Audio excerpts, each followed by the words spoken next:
Scrofa scrofa é o nome científico do javali, uma espécie de ancestral do porco doméstico, natural do continente europeu. Eles comem em torno de verde por dia uns 4 quilos. Cada um? Cada um, e mais a ração. Ração eles comem em torno de 1,2 kg de manhã, 1,2 kg de tarde. O mais pesado que nós abatemos aqui deu 220 quilos. Foi um reprodutor. A invasão do javali em território brasileiro foi registrada oficialmente em 1991, no Rio Grande do Sul.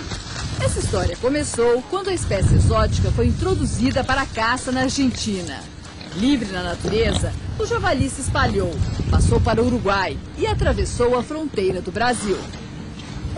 Aí houve uma busca, inclusive desses animais da natureza que estavam soltos, foram pegos, levados para cativeiro. Aí o IBAMA colocou uma normativa que quem tivesse javali que se cadastrasse como criador, né? Muita gente não se cadastrou, terminou o prazo, não se cadastraram. Aí a fiscalização começou a atuar e eles, para não serem atuados, antes da fiscalização chegar, eles soltavam esses animais. Na última década, o número de javalis aumentou e causou prejuízos para os produtores rurais. Que tipo de prejuízo assim o senhor já teve? Estrago no milho e no sorgo e na soja, né? Praticamente, vamos dizer, numa lavoura de 100 hectares de sorgo, de perder mais de 20% da produção. O Scrofa scrofa tem grande capacidade de adaptação e nenhum predador natural, o que torna desigual a competição com as espécies nativas. O costume do javali de escavar o chão ameaça as espécies que constroem ninhos no solo. Como ele tem um bom faro, melhor do que o cachorro, então um ninho de perdiz, de algumas aves que nidificam no chão, é um problema sério. Eles acham mesmo. E isso aí está contribuindo para a diminuição da população das aves silvestres. A União Internacional para a Conservação da Natureza classifica o javali europeu como uma das 100 piores espécies exóticas invasoras, devido ao impacto ambiental e ameaça à biodiversidade. Para tentar controlar a população dessa espécie invasora, a estratégia do IBAMA foi liberar a caça do javali no Rio Grande do Sul, nos municípios em que o problema é mais grave. Pela portaria mais recente do IBAMA, de agosto de 2005, a caça ao javali passa a ser permanente e permitida em todos os municípios gaúchos. Mas para caçar, é preciso ter licença do IBAMA. É o controle que eles têm, né? Ver se a pessoa realmente está caçando com cachorros preparados somente para o javali, né? Aí eles dão uma licença. E anualmente eles vão conferir para ver se esses cachorros continuam sendo preparados somente para caçar o javali.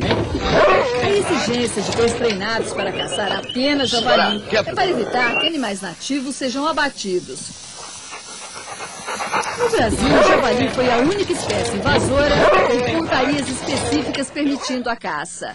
Por ser uma medida drástica, causa polêmica. A pergunta que fica é, por que essa é a solução mais apropriada? Infelizmente, a única solução possível para o javali é o abate com arma de fogo. Já foi tentada a captura com armadilhas, ela não foi bem sucedida porque ele encontra uma grande quantidade de alimentos, tanto na natureza como nas culturas agrícolas. Então, o que foi viável é fazer a captura através do abate, a captura ou o abate seguido de captura, com a utilização de armas de fogo e matilhas de cães treinados. Não é fácil você capturar o javali em vida livre.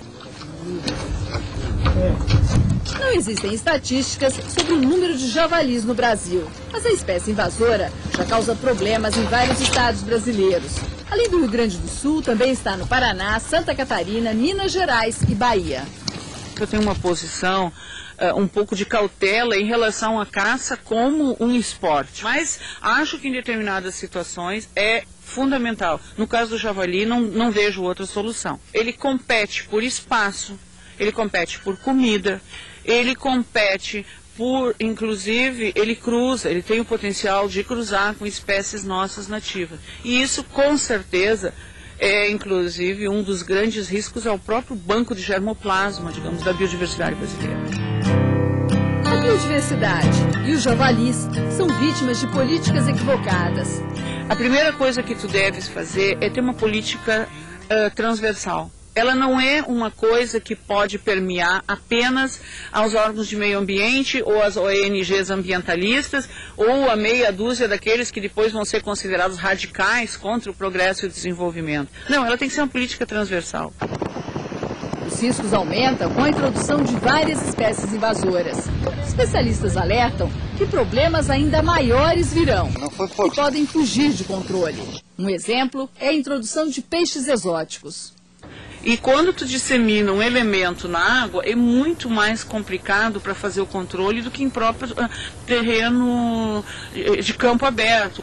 A própria tilápia está sendo introduzida em todo o Brasil, praticamente, e é um peixe basicamente para exportação. Nos Estados Unidos, ele é de alto consumo. Só que o problema lá já se tornou tão grande, porque ele causa impacto ambiental, que então eles resolveram, digamos assim, expandir o cultivo da tilápia em outros lugares, porque sai muito mais barato tu comprar um organismo assim que te interesse de outros lugares do que restabelecer o ambiente natural.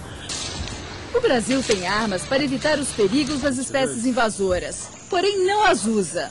Uma delas é a legislação ambiental avançada. E ela é muito clara no que ela fala da necessidade de efetuar estudos e licenciamentos prévios à introdução das espécies. O problema é que, como quase tudo neste país, a legislação está aí, mas a gente acaba sendo deficiente um pouco no seu cumprimento.